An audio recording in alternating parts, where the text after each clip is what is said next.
O empreendedor, para ter sucesso, tem que errar muito. E nós, quando erramos na escola, somos burros.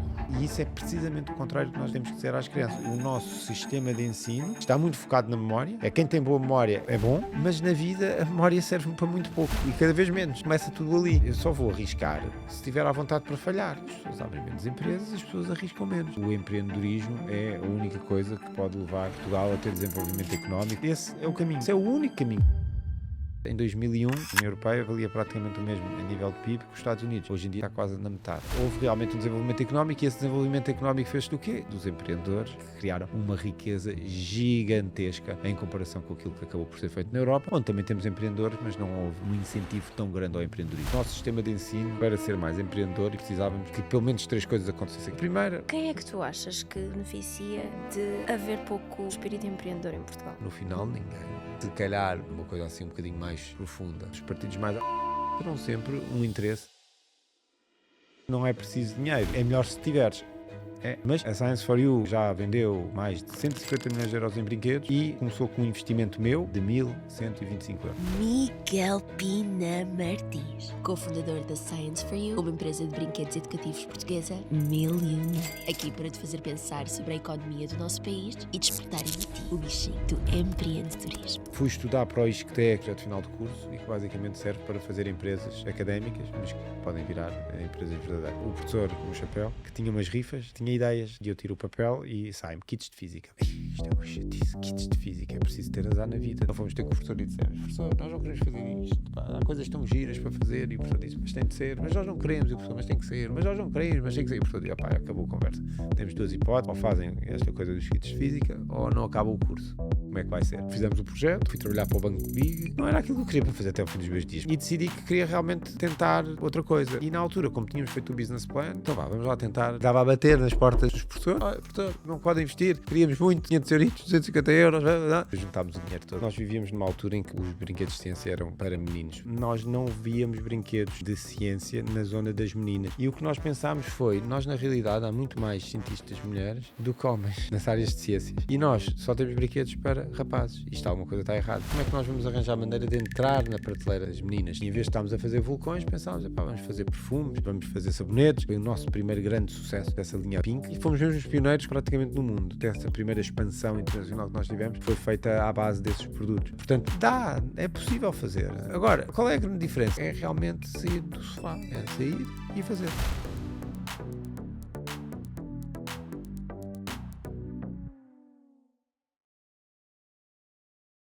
Obrigada, mesmo, Eu é que agradeço. por teres vindo. Estou mesmo feliz por estares aqui e por ter a oportunidade de colocar tantas perguntas, porque tu tens uma carreira altamente impressionante, tens muitos anos de experiência e tu fazes uma coisa que eu gosto muito, que eu adoro isto em criadores de conteúdo e não só, que não sei como é que se diz em português, mas em inglês é o não gatekeeping, que é o gatekeeping. Há muitas pessoas que têm muito conhecimento e tal, mas mantêm para eles.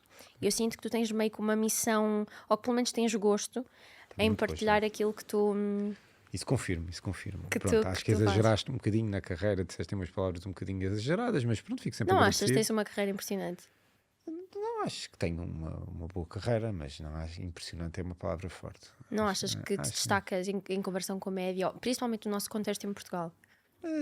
Depende dos grupos onde tiveres. Eu acho que felizmente as coisas correram bem, mas aqui assim em bom português penei muito, não é? Passámos momentos difíceis, mas acima de tudo eu acho que se pudermos dizer o que é mais, se puderes dizer, impressionante, não foi impressionante, foi verdade, se calhar pode ser a resiliência, não é? Porque acho que isso pode ter feito um bocadinho de diferença, especialmente porque nos momentos mais difíceis conseguimos aguentar e consegui aguentar e aguentámos a guinada, não é? Porque acho que esse pode se calhar ser, se pudermos usar o game changer, não é? Foi realmente conseguir aguentar e depois felizmente as coisas continuaram a correr bem, mas acho que se calhar isso pode ser um bocadinho melhor que o normal. De resto acho que dentro de obviamente muito trabalho que isso acontece, mas alguma sorte, todos precisamos de sorte. Acho que as coisas foram correndo bem, mas não me acho o super-homem, nem o super-herói, nem o super-empreendedor.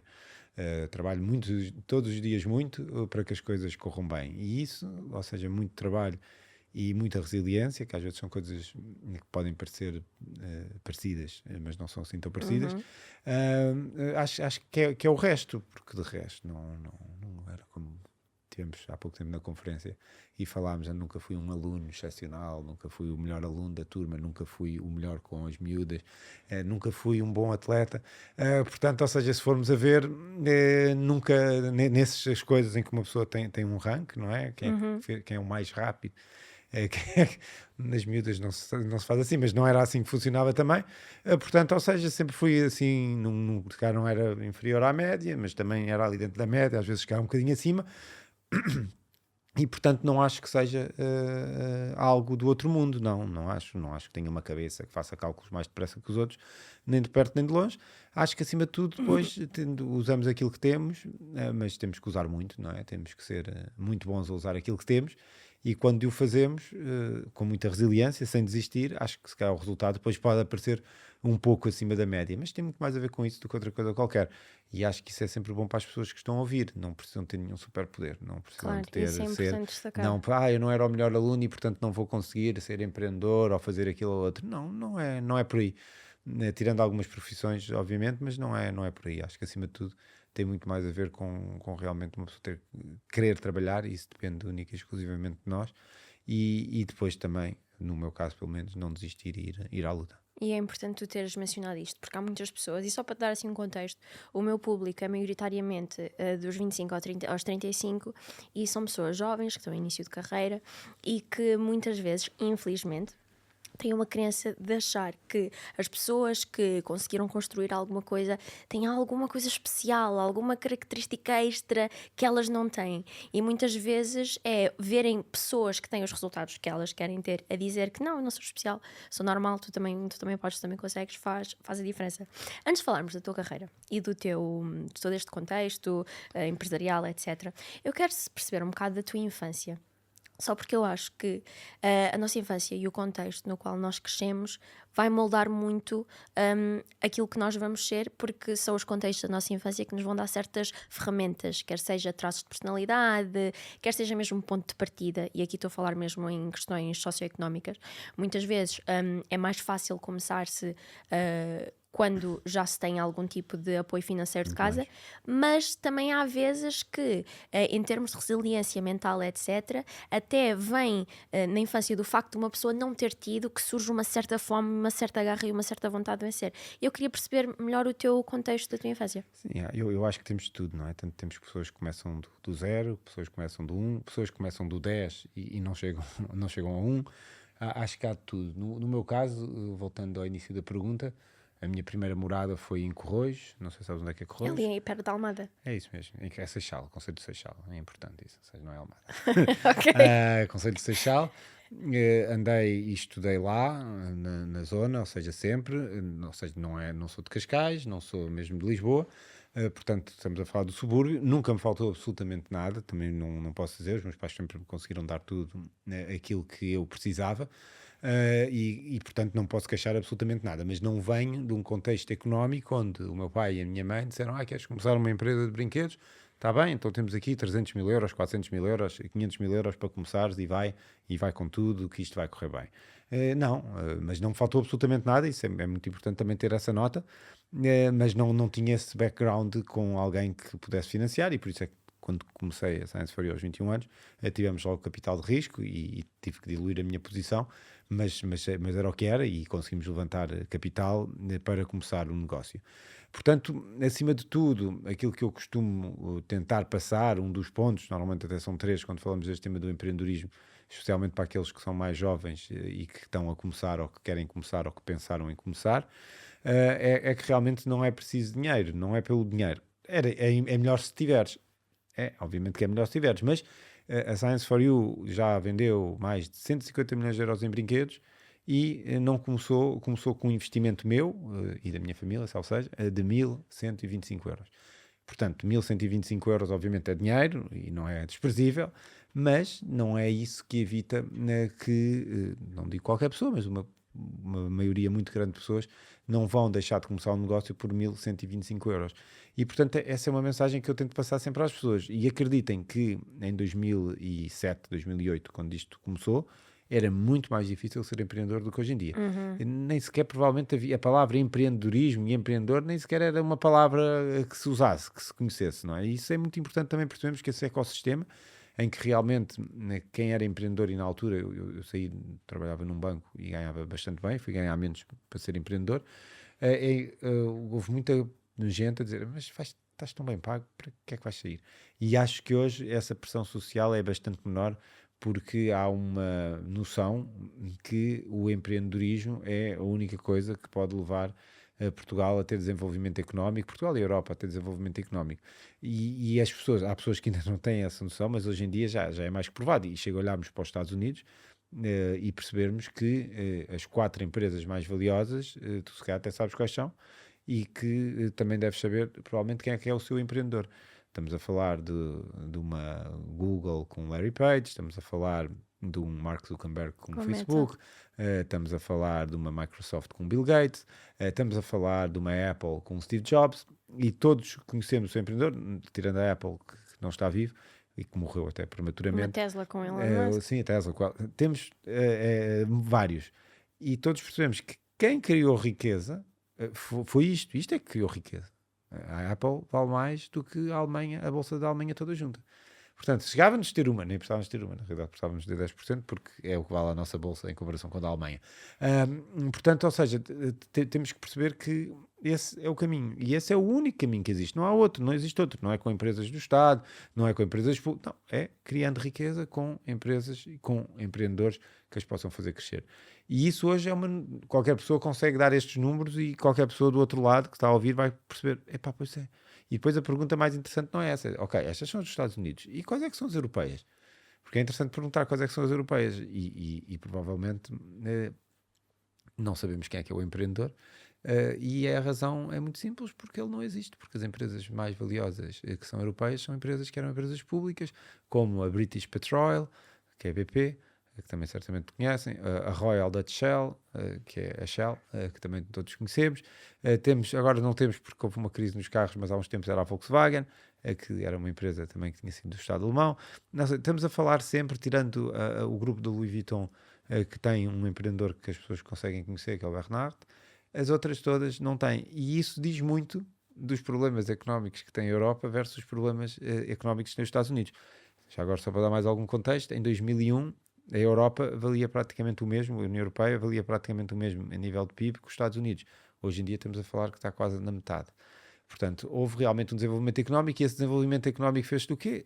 Dos empreendedores que abriram estas empresas, que começaram estas empresas e que criaram uma riqueza gigantesca em comparação com aquilo que acabou por ser feito na Europa, onde também temos empreendedores, mas não houve um incentivo tão grande ao empreendedorismo. E, portanto, voltando ao início, não me querendo alongar, olhando para 2008 e olhando para hoje, há realmente uma noção que o empreendedorismo já não é um chamado nice to have, é realmente a maneira que se consegue criar riqueza, e que, se nós quisermos realmente ter um Portugal mais competitivo, com maior riqueza, vamos precisar de empreendedores, e vamos precisar de muitos empreendedores, porque vai sempre ser difícil, infelizmente, termos uma Tesla ou uma Apple a sair de Portugal.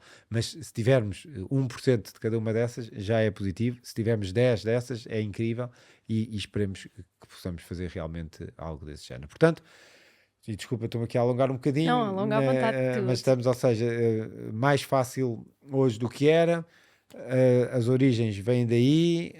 Comecei por lá, fui estudar para o ISCTE, que foi muito importante, porque é uma escola de gestão. Antes de ir para Antes de ir para o isto, ISCTE. desculpa estar a interromper-te.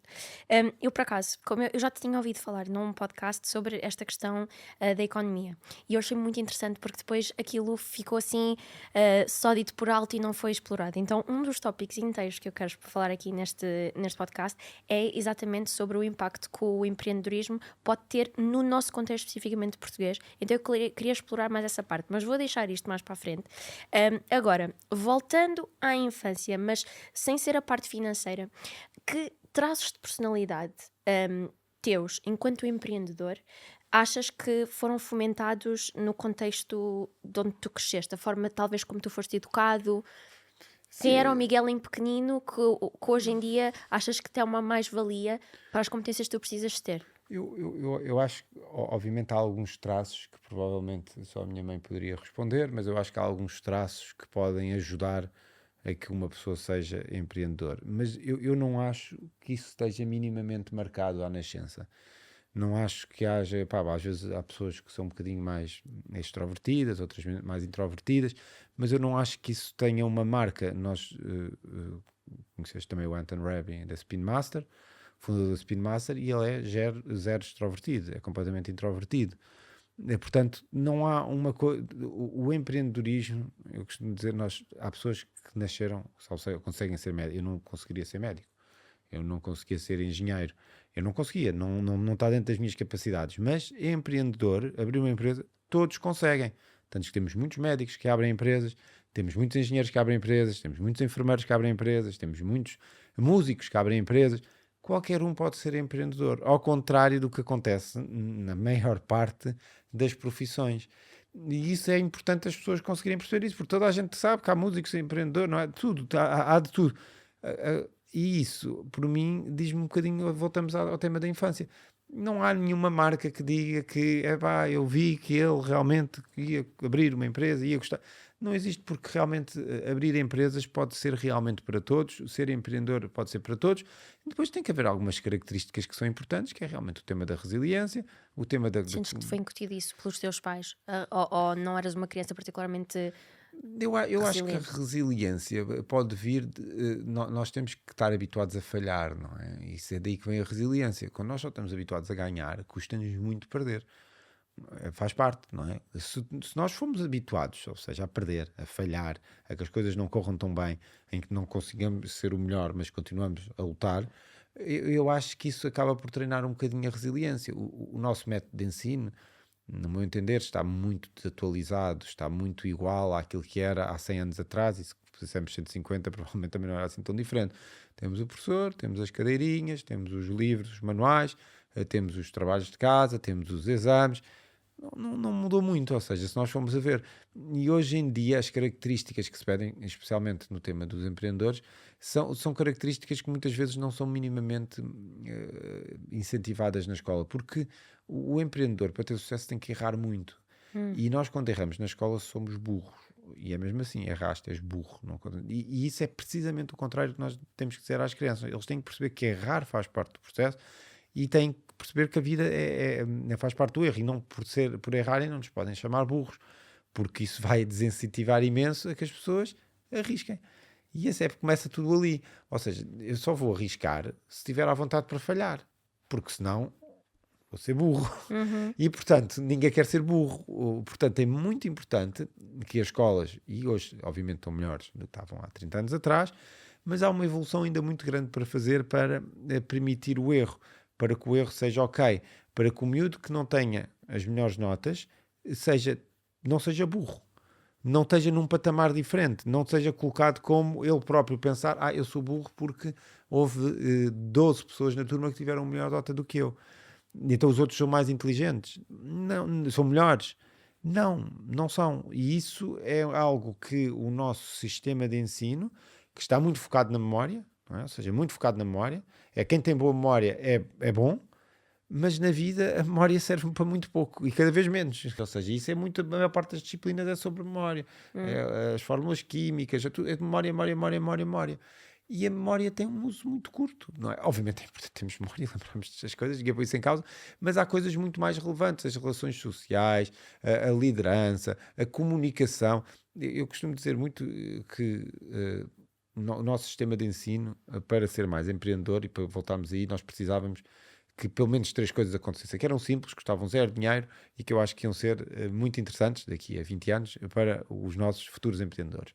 A primeira era ser obrigatório o chamado show and tell, e voltando ao tema, e se nós vemos os Estados Unidos, para fazermos a comparação, se formos ver uns episódios dos Simpsons dos anos 80 e 90, eles já faziam isto tudo, não estamos a inventar nada, é copiar com uns anos valentes de atraso. E se formos a ver, o que é que o Bart Simpson fazia? Fazia o show and tell. O show and tell é muito simples. Vai ao quadro, podia levar a avó, podia levar a manta, a almofada, o que fosse. Ele tinha era que explicar aquilo. tinha que comunicar, tinha que aprender a comunicar, tinha que estar ok em ter 20 pessoas a olhar para ele. Isso é fundamental. Cá já é feito um bocadinho, muito menos do que é feito nos Estados Unidos, por exemplo. Outra coisa que eu acho que é fundamental, a banca de limonada. Qualquer filme dos Estados Unidos é normal aparecer em alguma altura, se tiver miúdos, que os miúdos vendem limonada no meio da rua, que estão a vender coisas, não é só limonada, que há as vendas de garagem para vender os próprios brinquedos, há de tudo. Os miúdos são habituados a vender coisas, que é fundamental, não é só para os empreendedores, mas é fundamental esta capacidade de comunicação. Nós cá, se vimos um miúdo na rua a vender limonada, temos vários problemas. O primeiro problema, aparece a Azai e diz que tem açúcar a mais, vai apreender a limonada na hora, fica apreendida. E depois a seguir vamos ter um problema com a autoridade tributária, porque não passou o recibo. O Joãozinho com 8 anos não declarou. Não declarou, não passou a fatura, e se correr mal isto ainda é capaz de dar pena de prisão. E é isto. E depois, ainda falta ainda vai aparecer alguém a dizer, epá, isto estão a explorar as crianças, não é? Isto é exploração infantil. Portanto, e isto é o que passa. Sempre que passamos por um miúdo na rua a vender qualquer coisa, estes são os 3 sentimentos que vão passar. E isto é péssimo. Isto é uma coisa. Voltamos ao tema dos Estados Unidos. Quando olhámos, o Bart Simpson, nos anos 80, já fazia isto. E isto sim, isto ajuda. Não é decorar os rios. Decorar os rios não é muito relevante para ser empreendedor. É importante sabermos onde é que eles estão, mas não é assim. Saber vender coisas é muito importante. Não é só para ser empreendedor, é para muita coisa na vida, porque nós na realidade estamos sempre a vender-nos. Mesmo nas nossas relações interpessoais. Tudo. Portanto,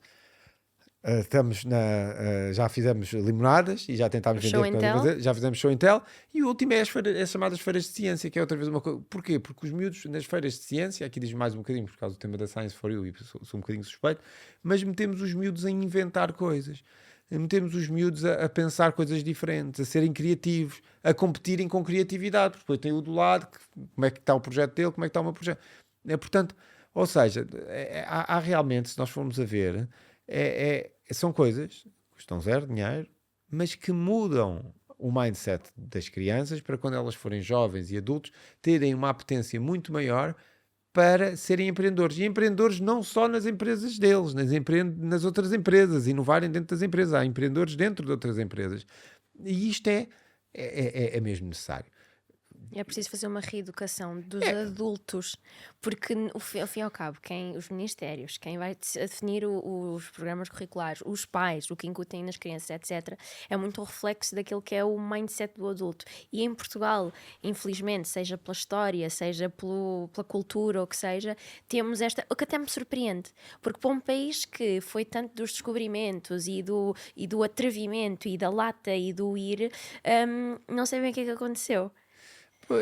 Mudou muito porque tivemos um problema, porque entre os descobrimentos e o dia de hoje tivemos uma coisa que chamamos muito na história o ouro do Brasil, que criou muito nobre que não fazia. Ou seja, se nós outra vez voltarmos atrás, 150 anos atrás, a nobreza era muito mal visto se trabalhasse. Ou seja, os nobres faziam, eram as caçadas, era mal visto trabalhar. Este tipo trabalha, que suja as mãos, isto é péssimo. E isto era o que acontecia há 150 anos, não é? 200 anos. Porque vinha a ouro do Brasil, não era preciso trabalhar. Mas o tipo quer ir trabalhar? Não, nós vamos fazer uma caçada. Não é? Nós não vamos trabalhar, isso não faz sentido absolutamente nenhum. E este impôs, ou seja, nós depois dos anos de 1500, onde realmente trabalhámos muito e descobrimos o mundo inteiro e tudo mais, depois tivemos alguns séculos ali a viver de rendimentos e a viver daquilo que vinha das colónias. E isso não ajudou nada, ou seja, aquele espírito espetacular todo que nos fez uma das maiores nações do mundo, no top 6, 7 de nações do mundo, a nível de riqueza e tudo mais, acabou se calhar por ser depois a nossa desgraça. Isto é muito interessante porque isto também acontece sempre nas gerações, não é? Temos até o livro do Pai Rico, Pai Pobre, não é? Ou seja, isto acontece sempre nas gerações, ou seja, temos uma parte de uma geração rica e depois a outra arrebenta o dinheiro todo e depois tem que vir mais uma para tentar recuperar. Só que aqui estamos a falar de gerações, coisas que ficaram durante muitas gerações, porque houve muito dinheiro durante muito tempo, então todo o espírito empreendedor se perdeu. E isso é verdade para quem descobriu o mundo, salvo seja. Agora, não ter realmente esse espírito de arriscar, pelo contrário, porque quem arrisca é mal visto, vai para os jornais dizer: "Epá, tu és isto, tu és aquilo, tu perdeste dinheiro, deixaste dívidas, não é? Ainda se correr mal, se houver uma dívida ao Estado, ainda és criminoso." E isto tudo desincentiva fortemente as pessoas a abrir empresas. Portanto, isto não vai mudar tão cedo, pelo menos. Porquê que achas que não vai mudar tão cedo? Porquê é que não vai mudar? Porque ou seja, no meu entender, não devia ser crime, salvo seja, ficar a dever dinheiro à Segurança Social. Acho que não devia ser crime, acho que a vida é assim. As pessoas ficam não paga, ninguém não quer pagar. Não há ninguém, não há nenhum empresário que diga, epá, a minha vida é não pagar à Segurança Social, porque havia alguns e provavelmente por isso é que isto se criou. Mas não faz sentido, tem que haver. Uma das coisas que mais fez os Estados Unidos descobrir o capitalismo. O que é a descoberta do capitalismo? Se formos a pensar de uma forma muito simplista, não sou historiador, mas qual foi a grande diferença e o que é que deu um grande boom à economia norte-americana? Foi as chamadas empresas de responsabilidade limitada. O que é que isto quer dizer? É que basicamente uma pessoa mete 5.000 euros e se a empresa for à falência, o máximo que vão buscar é aqueles 5.000 euros, não vão buscar o património todo. E isto incentiva muito ao empreendedorismo e ao próprio capitalismo, porque as pessoas dizem, ok, eu posso arriscar e se correr mal, a minha família toda, os meus filhos, os meus netos não vão ficar sem nada, principalmente pessoas que já tenham construído alguma coisa. Isto é ótimo, porque isto aumenta imenso a abertura de empresas, a tentativa e erro, tudo mais. Quando nós retiramos pela lei a responsabilidade, porque existem na mesma em sociedades com responsabilidade limitada, o tema é que tudo o que é Estado não é limitado. Volta, se por acaso ficar uma dívida, volta para os próprios. Se ficar uma dívida ao Estado, ela é revertida para os gestores, nem é para os acionistas, é para os gestores. Então onde é que está a responsabilidade limitada? Já não há. E não é isso. Quando se uma pessoa precisar de dinheiro emprestado do banco, o aval é o normal. Portanto, tem que dar o aval também. Se a coisa correr mal, o banco vai atrás do património pessoal. Enquanto isto não mudar, não acho que vai mudar tão cedo, não existe responsabilidade limitada, mas sim é praticamente ilimitada. Não é totalmente ilimitada, mas numa série de coisas acaba por ser limitada. E isso, o que é que isso acontece? As pessoas abrem menos empresas, as pessoas arriscam menos. E Miguel, menos, quem é que tu achas que beneficia de haver pouco espírito empreendedor em Portugal? Uma pausa rapidinha na conversa para te dizer que se tu estás a gostar desta conversa, há 2 coisas que podes fazer para apoiar o nosso projeto. A primeira é super simples, é só subscrever-te ao canal, é grátis, não te custa nada e ajuda-nos muito mais do que aquilo que tu pensas. E a segunda coisa que podes fazer é comprar os nossos produtos. Neste momento nós temos disponível no nosso site as nossas Conversation Cards. São baralhos de cartas com 100 perguntas que vão despertar conversas vulneráveis entre ti e o teu parceiro ou parceira, com a edição Date Night, ou com as tuas amigas, com a edição Girls Night. Os baralhos custam 25€ e estão disponíveis em www.vulneravelmentefalando.com. De volta ao episódio. Quem é que beneficia no chamado endgame, não é? No final, ninguém. Todos ficamos piores. Se nós pensarmos que se calhar numa coisa assim um bocadinho mais profunda, se pensarmos que por natureza os partidos de esquerda para terem votos precisam das sociedades com menos rendimentos, porque esses são os votos mais normais. Se nós formos a ver os targets dos partidos que estão à esquerda, o normal é terem fatias com pessoas com menos rendimentos, não quer dizer que seja sempre assim, não sou politólogo, portanto, mas se nós formos assim, se calhar é mais interessante ter empresas que sejam de logística, que sejam de turismo, que sejam de empresas que não criem tanto valor acrescentado. Uma pessoa faz um hotel, ok, cria muitos empregos, mas a maior parte dos empregos que tem um hotel não são de valor acrescentado. São as pessoas para fazer as camas, são as pessoas para servir no bar, no restaurante, na recepção. Nós temos mais interesse em fazer tecnológicas, fazer empresas que precisem de desenvolvimento de produto, etc. Porquê? Porque essas empresas, em teoria, criam ordenados mais bem pagos, porque são funções também mais bem pagas. E isso é o que interessa. Portanto, se nós formos a ver onde é que vão os votos no endgame, se calhar podemos olhar um bocadinho, e principalmente os partidos mais à esquerda terão sempre um interesse que se continue a perpetuar as pessoas que não pagam IRS, porque são mais propostas para essas pessoas do que para as outras pessoas que depois, quando olham e quando começam a ganhar de classe média, média alta, algum dinheiro e veem a quantidade de impostos que se pagam, ficam um bocadinho, salvo seja, revoltadas. Portanto, diria que se olharmos dessa maneira, pode ser isso, não quer dizer que seja isso que tenha acontecido, mas dessa maneira fria é isso. Agora, mas no longo prazo e no curto prazo isso funciona, não é? De 4 em 4 anos vai haver eleições, mas no longo prazo é uma desgraça, não é? Porque é péssimo, portanto, ou seja, tudo o que nós conseguirmos fazer para beneficiar isso, mas este exemplo da criminalização e tudo mais, nem sei quando é que isto foi colocado e em que governo é que foi colocado, nem sei se foi um governo mais à direita ou um governo mais à esquerda, Mas tudo o que vá contra o capitalismo, este princípio da responsabilidade limitada do capital, é algo que não incentiva o risco. E se nós não arriscamos, nós nunca vamos a lado nenhum, não é? Não vale.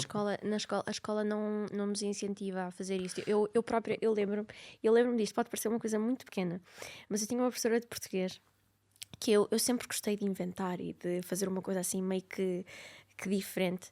E eu tinha uma professora de português que me dava na cabeça porque eu inventava demasiado nos textos e não cumpria com aquilo que era o objetivo. E eu lembro que eu ficava muito, nem era triste, era irritada com o facto de eu depois, porque eu quero ter boas notas, porque eu depois quero ter uma boa média, depois quero passar no exame e quero ter um 18 ou não sei quantos para depois fazer a minha faculdade e não sei o quê. E então o que é que eu acabava por fazer? Acabava por ser vanilla na minha escrita, ser uma ovelha que tinha que fazer aquele que era o texto que a professora queria e não aquele que ia de facto incutir-me e explorar a minha criatividade. E eu acho que no geral a escola força-nos a ser, ensina-nos a ser trabalhadores e não É isso. inventores. Sim, e entras no. Não te está a estimular a criatividade por norma, não está. Acho que a disciplina, aquilo é o que é, e é fazer assim, e se começamos a inventar muito, não dá, e não funciona, porque depois no final do dia, como tu dizes, pá, tá bem, mas eu quero ter boas notas. Muitas vezes até acaba por castrar, mas é um modelo que existe. E digo-te mais, eu nem sei se há um modelo melhor que este, não sei, nunca estudei se há ou se não há. Eu acho que nos Estados Unidos eles preocupam-se mais, e não quer dizer que o modelo de educação dos Estados Unidos seja bom, porque tem obviamente muitas falhas, mas acho que está muito mais focado nas soft skills do que nas hard skills, e nós estamos muito mais focados nas hard skills do que nas soft skills, e efetivamente as soft skills nos dias de hoje, se calhar há 30 anos não era assim, porque o bom era ser o senhor engenheiro que sabia, não é o senhor arquiteto, isso é que era, não é? Mas hoje em dia efetivamente nós precisamos muito mesmo das soft skills, e acho que essas soft skills acabam por ser sempre mais importantes do que as hard skills, a não ser que eu seja médico, obviamente, tenho que perceber Claro. daquilo, não posso estar a operar sem perceber da coisa, mas numa parte mais significativa, da mais significativa parte das profissões, e se formos a ver provavelmente das profissões mais bem pagas, são mais soft skills que são procuradas do que propriamente as hard skills. E tu, na tua carreira de empreendedor, sentes que usaste mais as tuas hard ou as tuas soft? Não, claramente soft, não é? O empreendedor tem algumas hard skills a nível de saber ler um balanço, um balancete, uma demonstração de resultados, genericamente, mas 90% do trabalho é soft skills, é liderança, é a capacidade de venda, é a capacidade de comunicação, é saber estar, é networking, isso é o que um empreendedor precisa de forma genérica. Tem que saber também, obviamente, ler e bem uma demonstração de resultados, principalmente se estiver ligado à área financeira minimamente. Mas a maior parte do trabalho não é esse. Uhum. Agora, voltando ao Isqueté, estavas a contar a história, entras no Isqueté, quem é o Miguel que entra no Isqueté e o que é que está lá a fazer?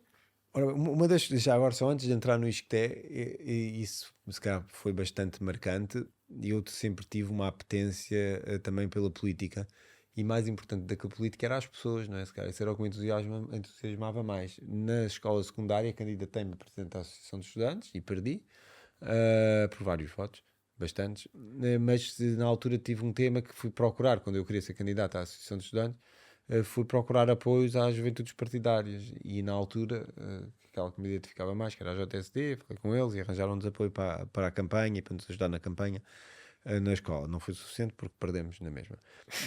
Mas independentemente disso, fiquei com o gosto, e depois acabei por me candidatar no Seixal a presidente da Conselhia, muito novo, e acho que isso foi provavelmente uma das decisões mais relevantes, porque muitos livros dizem que se tu conseguires gerir uma equipa de voluntários, consegues gerir muito mais facilmente uma equipa de pessoas que são pagas, porque os voluntários tens que ter umas capacidades de persuasão para as pessoas aparecerem. Isso era o que acontece nas juventudes partidárias, porque aquilo não dá dinheiro a ninguém, e principalmente no Seixal, do partido onde eu estava.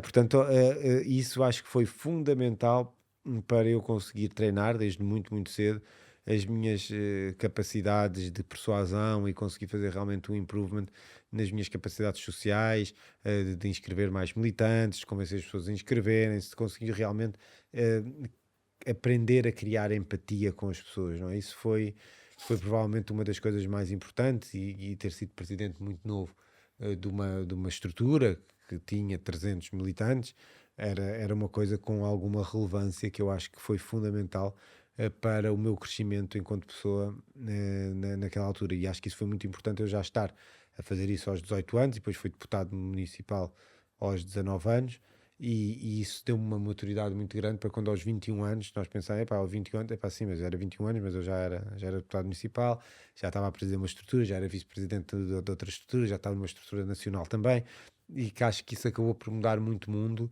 e acabou por mudar muita experiência da relação com as pessoas, que provavelmente aí o que é preciso é soft skills, algumas hard skills também, mas muito soft skills, e acho que isso foi muito importante. E portanto, os mais jovens que estão a ouvir, eu acho que aprende-se mesmo muito nas juventudes partidárias. Não acho que seja, salvo seja nenhuma escola do crime, como muitas pessoas dizem.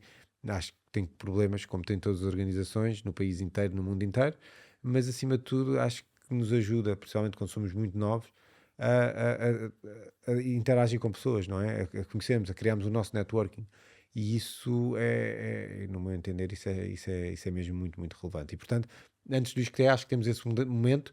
Eu depois desisti, salvo seja, da vida política, quando comecei a entrar muito no tema do empreendedorismo e não dava para tudo, era preciso um foco muito grande, lá para os meus 24, 25 anos. Mas aquela base foi fundamental, no meu entender, para tudo o que veio a seguir. Depois, voltamos então para o ISCTE.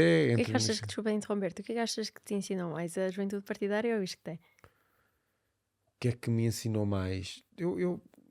Foram os dois, obviamente, muito importantes, mas e só para o facto de não estar a descurar nenhum nem outro, já quer dizer muito, não é? Porque isto, obviamente, é a universidade e aquilo era um full-time job. Mas eu acho que foram os dois fundamentais. O ISCTE ensinou-me a parte mais técnica, mas o outro lado, por exemplo, deu-me uma rede muito mais interessante e muito maior. Eu fazia almoços com ministros, com 20 anos. Não é? Isto parece, não, isto tem impacto, não é? Isto tem muito impacto na pessoa que depois nós somos. E isso vem muito mais daí. Portanto, se calhar, se formos a ver, se calhar estão até equiparadas. Na parte de aprendizagem de uma hard skill, obviamente isto é. Na parte da soft skill, a juventude partidária, sem dúvida nenhuma. E portanto é que eu digo, ou seja, e é grátis, qualquer um se pode inscrever, não paga nada, conhece pessoas, e começa a perceber um bocadinho como é que o mundo funciona.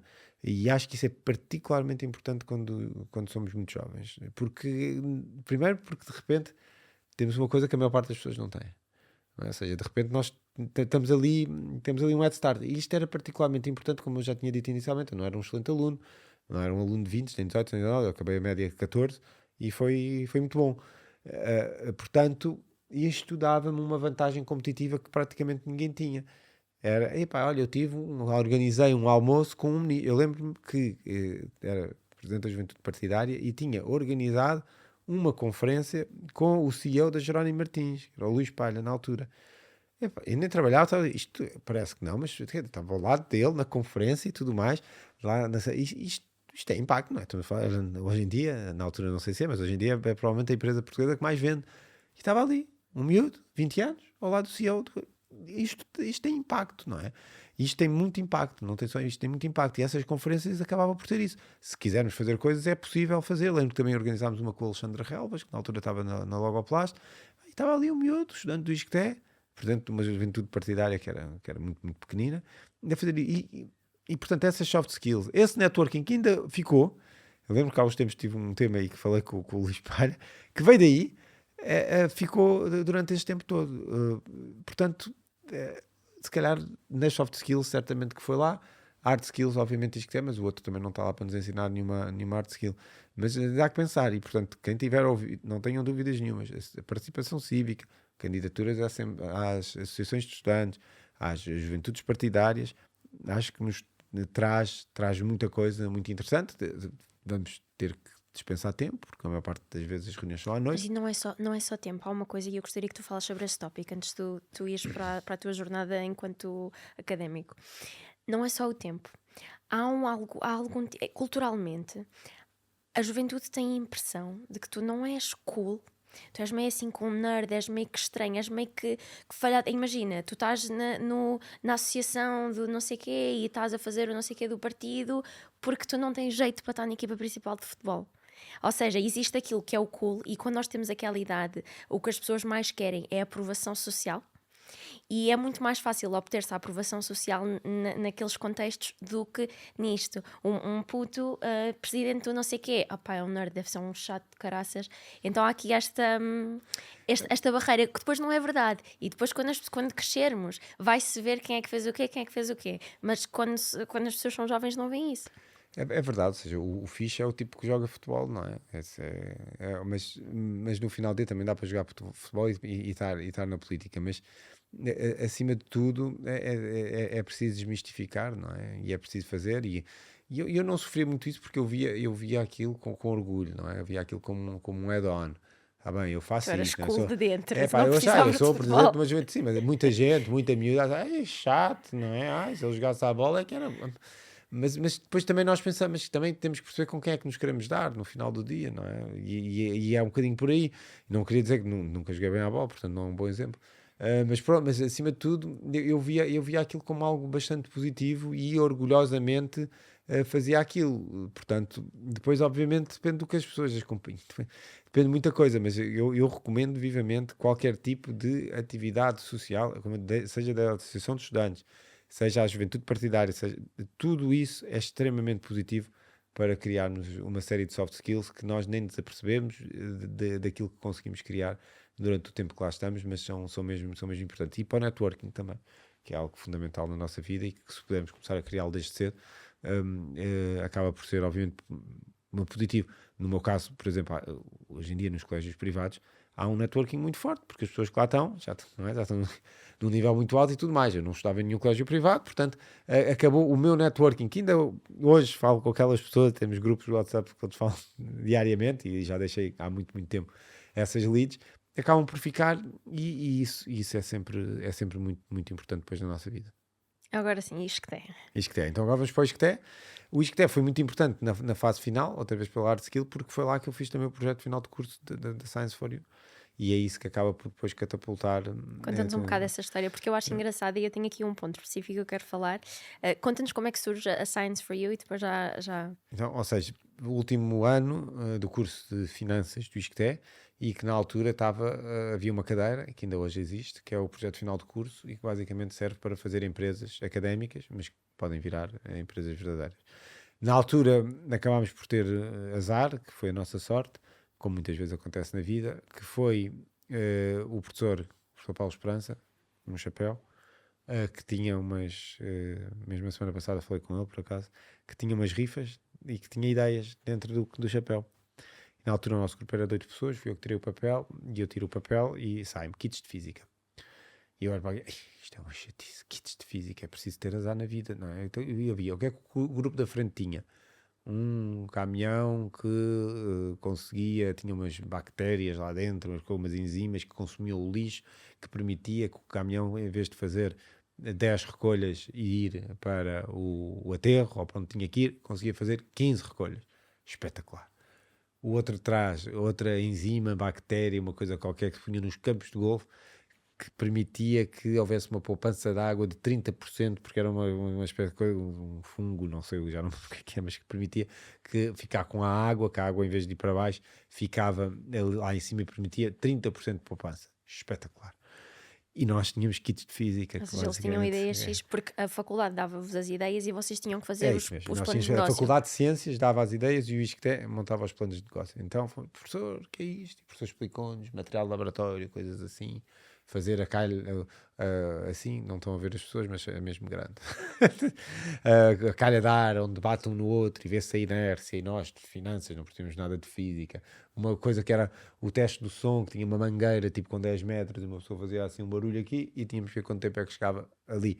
Aí é uma coisa, para nós não percebemos nada de física, nem de ciência, olhar para aquilo, aí, mas havia tão giro. Então fomos ter com o professor e dissemos, professor, nós não queremos fazer isto, pá, há coisas tão giras para fazer, e o professor disse, mas tem de ser, porque nova parceria com a Faculdade de Ciências, é muito importante levarmos isto, mas nós não queremos, e o professor, mas tem que ser, mas nós não queremos, mas tem que ser, e o professor disse, pá, acabou a conversa, temos duas hipóteses, não há problema nenhum, vamos ver o que é que dá, ou fazem esta coisa dos kits de física, ou não acaba o curso, como é que vai ser? E nós decidimos então acabar o curso e fazer os kits de física. Fomos à Faculdade de Ciências, que era do outro lado da cidade universitária do Isqueté, e fomos ver o material de laboratório. E quando olhámos, ainda ficámos mais tristes, porque aquilo ainda era pior do que aquilo que nós julgávamos, não é? Ou seja, com o material de laboratório para as escolas, epá, era péssimo mesmo, coisas que custavam 5.000, 6.000 euros, as escolas nunca tinham dinheiro. Mas houve uma coisa que fez eureka, que foi aquele momento game changer. Símbolo da Faculdade de Ciências, é dizer, certificado por Faculdade de Ciências. E nós pensámos, ok, isto não dá para fazer, temos que fazer isto, mas onde é que nós podemos pôr este símbolo que isto possa ser uma mais-valia? Porque, Faculdade de Ciências, é a melhor Faculdade de Ciências do país, a certificar qualquer coisa é sempre bom. E foi aí que nós pensámos, tem que ter brinquedos de ciência certificados pela Faculdade de Ciências. E pronto, e foi assim que começou, também com campos de férias feitos dentro da Faculdade de Ciências sobre ciência e festas de aniversário de ciência dentro da Faculdade de Ciências. E a coisa foi evoluindo assim. Portanto, começámos daí, fizemos o projeto. Vocês eram 8. Éramos 8. Tivemos boa nota, não foi a melhor nota, não ganhámos. Havia um prémio na altura e tudo para o melhor projeto. Ganhou outro projeto, não foi o nosso, infelizmente. O nosso, eu ainda fui trabalhar para o Banco Big, ainda tive 4 meses na banca de investimento. Quando te graduaste? Sim, ainda tive 4 meses a perceber um bocadinho aquilo que queria fazer. Eu não fazia ideia o que eu queria fazer, mas sabia algumas coisas que não queria fazer. Não sabia o que queria, tipo, não queria ir limpar escadas, não queria, não era, eu tinha estudado, não era isso que queria, mas não sabia o que é que queria. Quando acabei aqueles 4 meses do Big, pelo menos já sabia o que é que não queria mais uma coisa, não é? Já não queria o que é que havia na vida de trabalhar no banco que não é gostavas? Isso, não queria, não, era melhor, ou seja, basicamente aquilo no banco de investimento, quando passamos para a área de ações, há 3 coisas para fazer durante o dia, não há mais nada, só 3 coisas, ou compras as ações, ou vendes as ações, ou não fazes nada, ficas à espera que a coisa melhore, ou pior. E portanto não achei que não era aquilo que eu queria para fazer até ao fim dos meus dias, porque todos os dias acordava, abria o mercado, olhava, corre bem, não corre bem, não quero.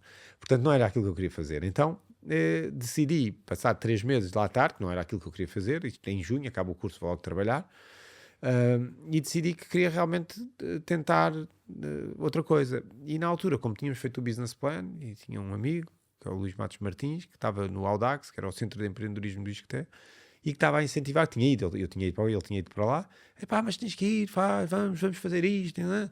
E na altura, depois de muito desafio dele, e tendo em conta que eu cada vez gostava menos do banco, lá disse, então vamos lá tentar levantar capital para isto. Ou seja, pegar naquele que era o plano de negócios que vocês tinham desenvolvido na faculdade. É isso mesmo, que não queríamos, mas que fizemos. E os outros membros? Cada um foi para o seu sítio, muita gente foi para a Deloitte, para a banca, cada um foi para o seu sítio e mais nenhum quis vir. Não houve ninguém na altura que tivesse corrido tão mal a sua experiência profissional como a minha, que disse, que queria ir vender kits. Isto eu não quero, portanto, qualquer coisa é melhor. Kits física, bora, vamos fazer os kits. Mas vocês falaram com todos? Sim. Ou seja, não há aquela coisa de hoje de vez à foga, devia ter juntado. Que participaram no capital, inclusive. Portanto, na altura fomos e acabou por depois fomos levantar Eram capital. Só 2? Não, foram mais, foram 5 que começaram o projeto que também investiram, depois tínhamos mais professores do ISCTE e tínhamos professores também da Faculdade de Ciências. Os professores, depois nós tínhamos um problema, porque era preciso 1.125 euros, era preciso algum dinheiro. Na realidade era preciso 5.000 euros, porque aquele programa, aquele fundo que havia era 50.000 euros, mas 5.000 tinha que vir dos promotores. E havia um problema, porque eu tinha trabalhado 4 meses, e eu não sei se aconteceu contigo ou com as pessoas que estão a ouvir, mas os primeiros ordenados que eu vi, queimei aquilo tudo, não é? Aquilo era pagar copos a toda a gente, parecia rico, não é? E agora estou a receber dinheiro, era rico, então paguei cá. Então quando cheguei ali a setembro, que era preciso dinheiro, não tenho dinheiro. Ainda vivias com os teus pais? Ainda vivia com os meus pais, portanto não tenho dinheiro, já não tenho os 5.000 euros, não é? Eles foram todos viver queimados. Com os pais e receber salário, mas viver com os pais dá a impressão que somos ricos. Riquíssimos, então nunca recebia, não é? Mas eu tinha uma mesada, de repente, eu lembro que recebia bastante bem. Para a altura recebia aí 1.700, 1.800 euros. Era bastante bom, especialmente, estamos a falar de há 17 anos atrás.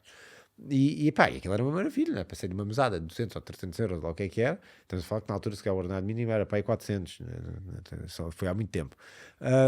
Passei de uma mesadita de 300 euros para 1.700, 1.800, era uma maravilha, não é? Mais subsídio de almoço, uma grande festa. Portanto, na altura, aquilo foi tudo embora. Então, chegámos e tem que arranjar uma solução porque nós precisamos do dinheiro. Precisamos dos 5.000. Mas que programa era este? Dos 50 era um programa na altura da Inove Capital, que era para incentivar o empreendedorismo, para incentivar a criação de novas empresas, startups, não sei como é que, já não lembro como é que se chamava. E então o que é que eu fui falar com quem nos tinha encravado à primeira. Quem nos tinha encravado à primeira tinha sido o professor Paulo Esperança e os professores do ISCTEC não nos obrigaram-nos a fazer aquele trabalho. Dissemos, professor, se obrigaram-nos a fazer esta coisa, agora têm que investir.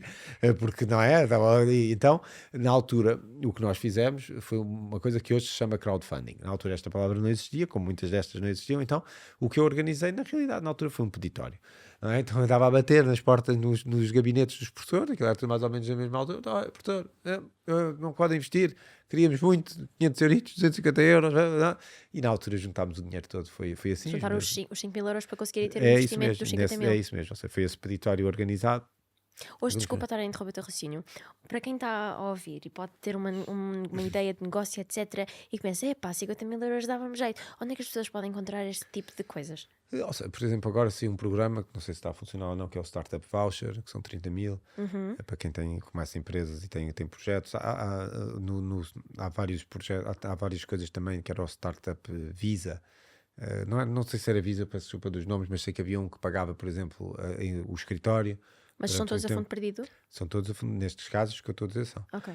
Há outros que pagavam a incubadora, outros davam um passe de 1.000 euros ou 1.100, 1.500 euros para as pessoas desenvolverem a ideia. Eu não sei os números, honestamente, mas se forem ao site Startup Portugal, pesquisem no Google. há lá vários apoios e há várias coisas. Se não for pelo Startup Portugal, ChatGPT, perguntem-lhe, abusem dele, lá de encontrar aí coisas que estão a existir. Mas há alguns apoios para a abertura de empresas e para, por exemplo, se as pessoas estiverem no desemprego, no fundo de desemprego, por alguma razão, o IFP tem um programa que dá para juntar o subsídio todo para abrir uma empresa.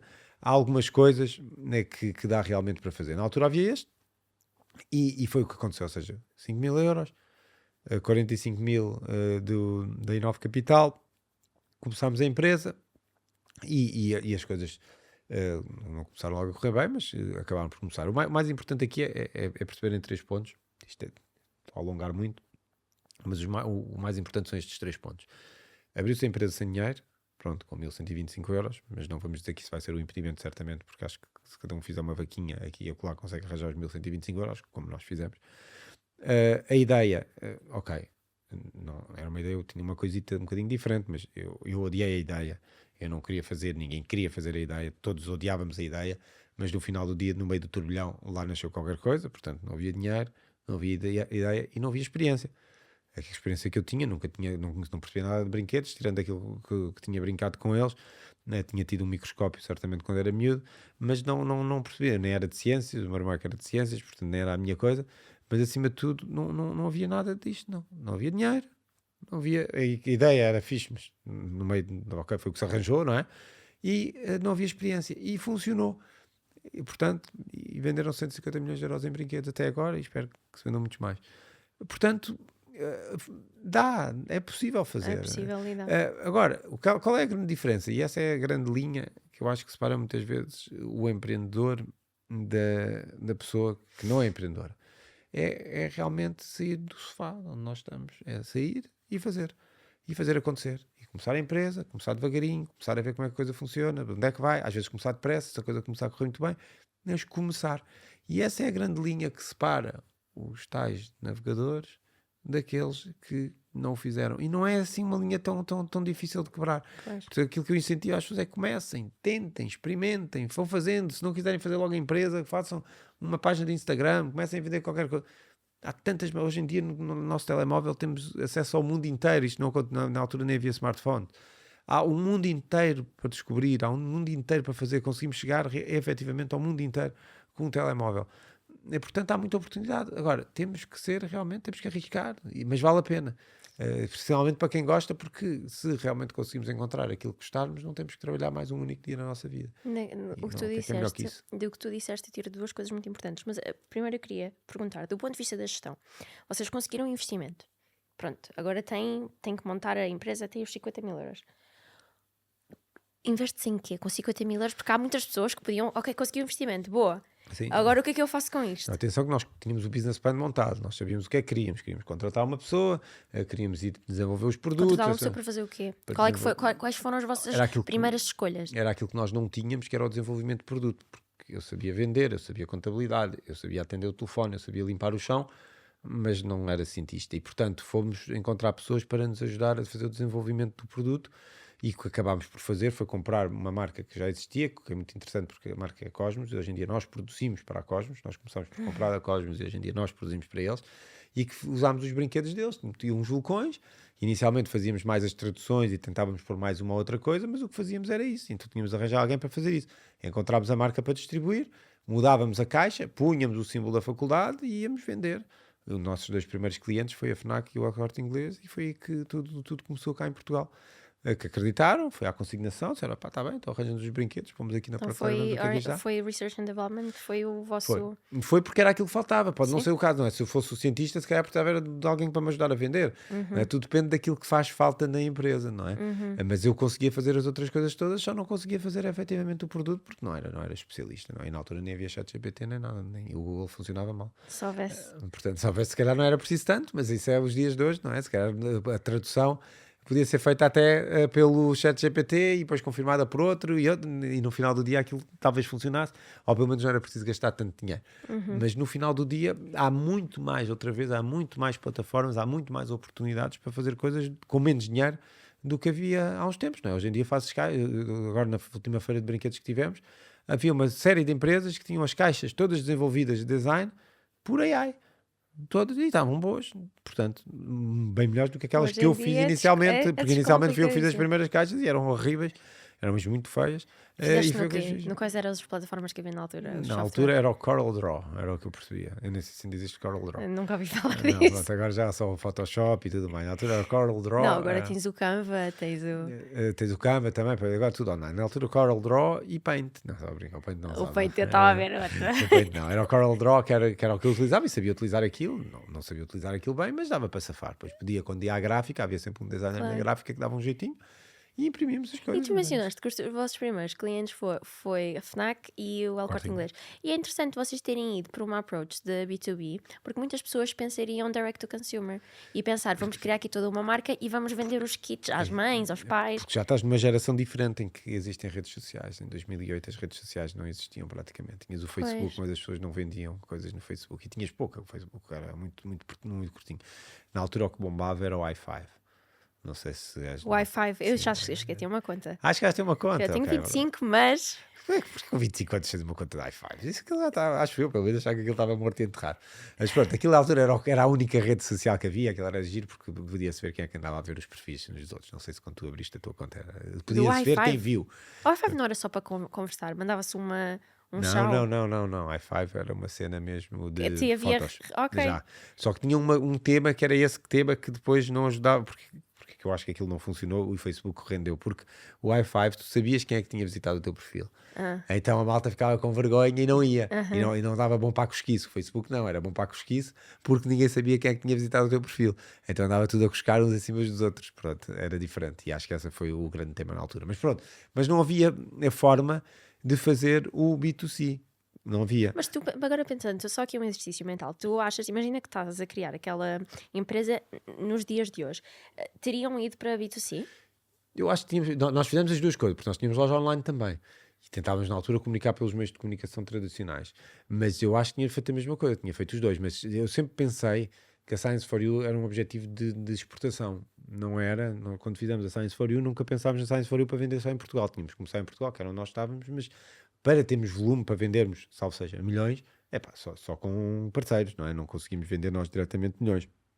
Portanto, o pensamento de ter o B2B sempre foi aquele onde nós achávamos que íamos conseguir vender mais, porque o meu pensamento era, se eu puser isto na prateleira da FNAC, as pessoas vão lá e vão comprar e vão ver, não é? Não tem que estar a gastar o dinheiro para comunicar diretamente com elas, não é?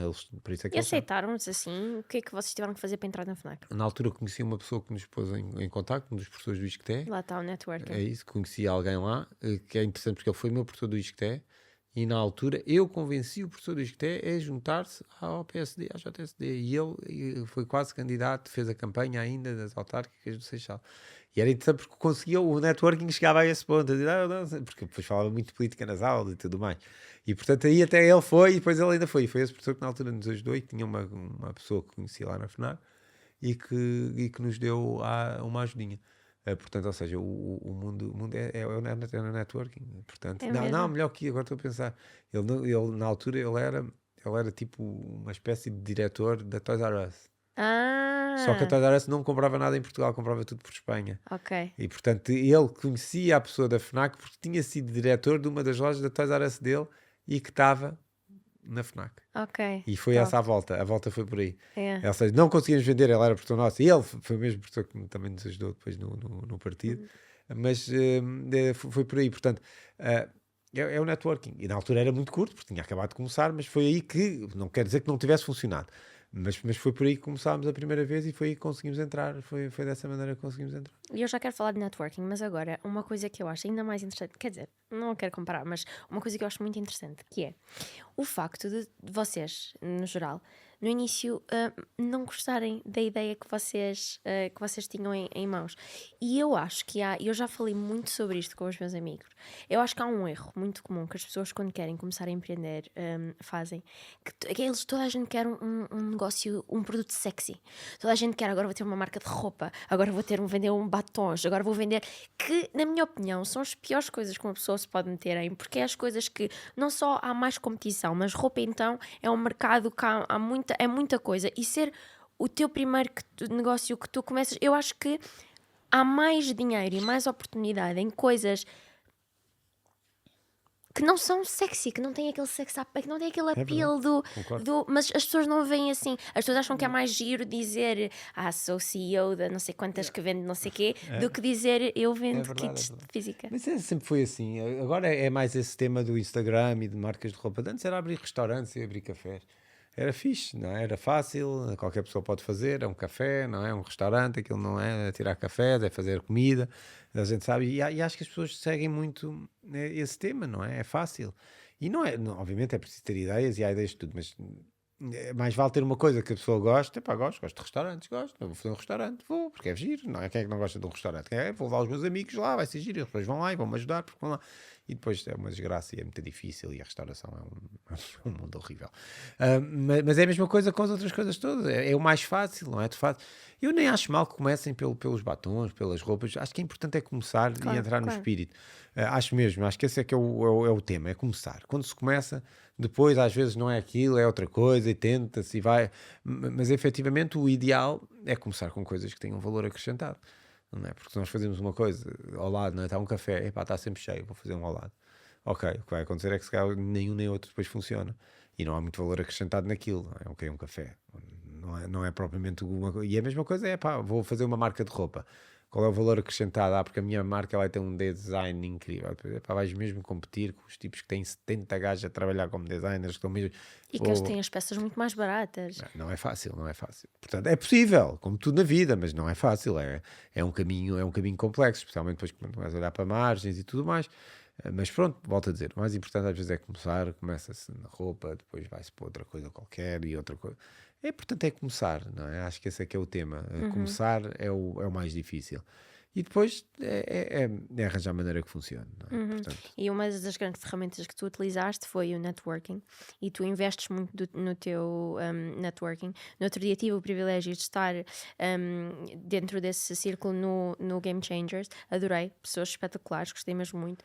E queria falar agora um bocadinho sobre networking e quais é que são, assim, os teus do's and don'ts aqui no networking. Como ir assim subindo na vida, angariando pessoas ao nosso redor, porque todo o sucesso que tu construíste, nos exemplos que me estás a dar e tudo, é sempre uma pessoa que tu conhecias, alguém que falou contigo, etc. Para pessoas que podem estar, porque eu tenho imensas pessoas que nos estão a ouvir agora, que estão sentadas, não conhecem, ou acham que não conhecem ninguém que lhes pode abrir porta nenhuma, ou que pode ir não sei o quê, e que ficam, ok, quero fazer networking, começo por onde, o que é que eu faço quando eu estiver à frente das pessoas, o que é que são os do's, o que é que são os don'ts?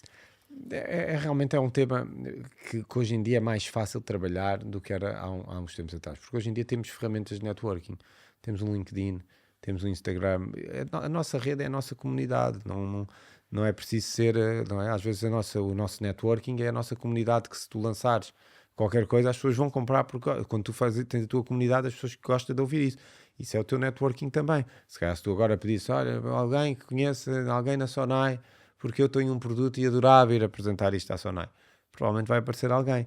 O tema muitas vezes é começar a criar e pensar nisso como uma mais-valia e como algo que também é nosso, de certa maneira.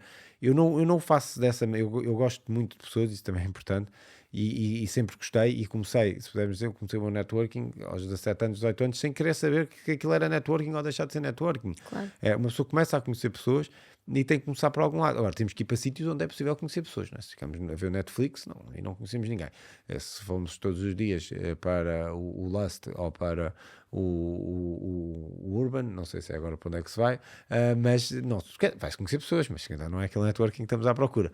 Portanto, tudo depende de onde andarmos e com quem falamos e quem conhecemos, mas é fundamental na vida inteira, porque não, o networking não é só, eu nem vejo para me servir das pessoas, não é? Claro, claro. Nós aprendemos imenso com outras pessoas, aprendemos Mas imenso. isso por si só, isso é um benefício.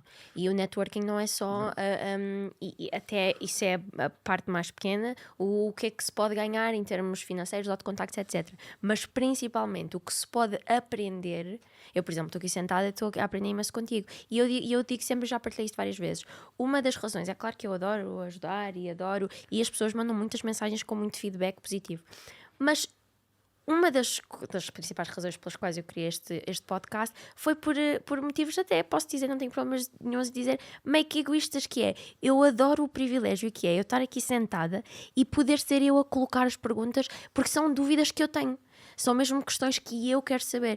E é claro que eu posso ver um podcast e posso inspirar-me num podcast que alguém tenha feito, etc. Mas não fui eu que fiz as perguntas. E eu gosto deste privilégio de poder aprender com quem está aqui à minha frente. E já conheci imensas pessoas e já aprendi muito por ter este podcast. Mas é isso mesmo. Portanto, esse é o tema. Ou seja, mais do que achar, networking é porque ele depois vai... Não é usar as pessoas, deixar de usar.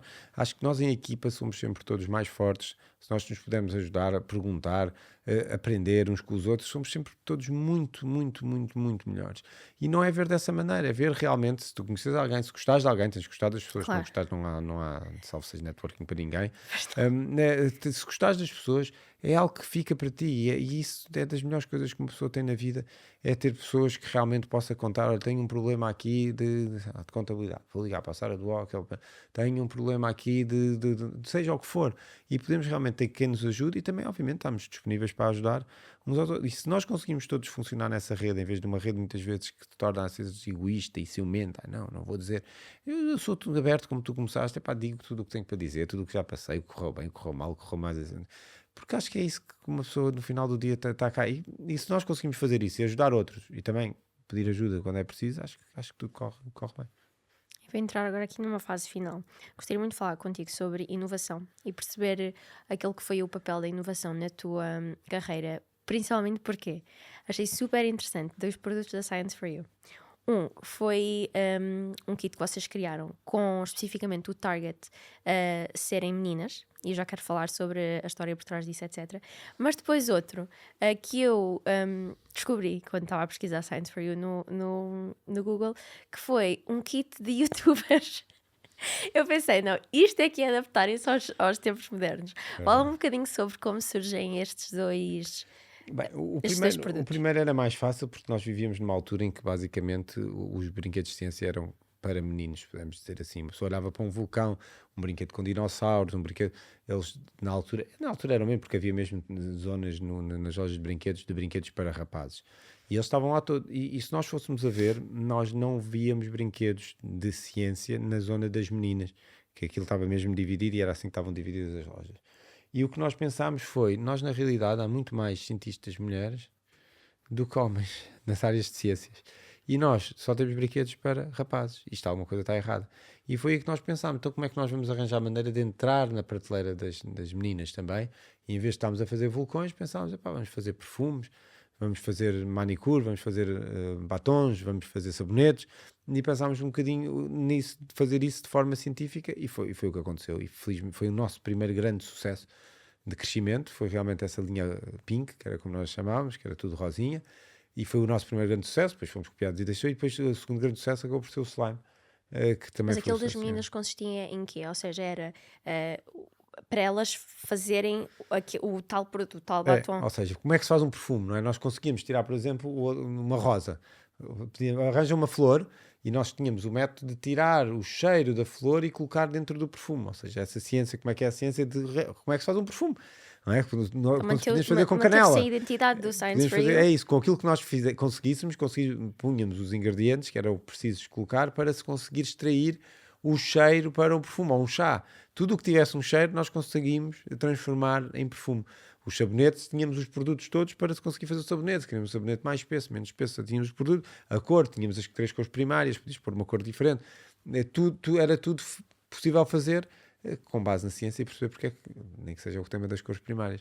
Mas esse era o grande tema, era realmente passar esta aprendizagem também para temas que, por norma, as raparigas tivessem uma apetência maior, ou pelo menos um interesse maior em consumir do que propriamente um dinossauro ou um vulcão, que eram brinquedos que estavam mais pensados na altura. O que é que se encontrava na altura nas shelves das meninas?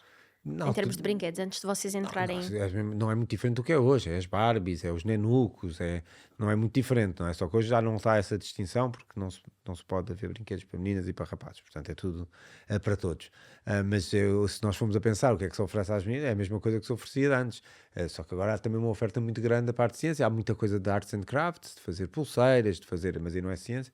Mas não é muito diferente do que era... Vocês foram mesmo os pioneiros aqui em Portugal. Nesse caso fomos mesmo os pioneiros quase praticamente no mundo. E isso foi o que nos ajudou muito. Essa primeira expansão internacional que nós tivemos foi feita à base desses produtos e que nos começou a correr bem, e que depois a seguir tivemos o slime.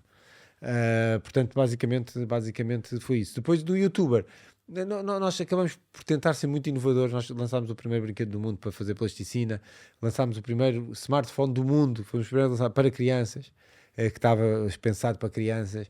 Lançámos o primeiro brinquedo para os miúdos aprenderem a ser youtubers. Ou seja, acabava por ajudá-los a fazer vídeos virais. Mas o que é que vem no kit? A pessoa compra porque eu só vi a caixa. Tinha um tripé, que era importante, não é? Okay. Para ser youtuber. E depois tinha, por exemplo, um vulcão, para fazer uma experiência viral para depois pôr online. Ok. Mas, faz o vulcão, e depois pões online. Tinha uma série de experiências que funcionavam bem. Então, era só, já viste que...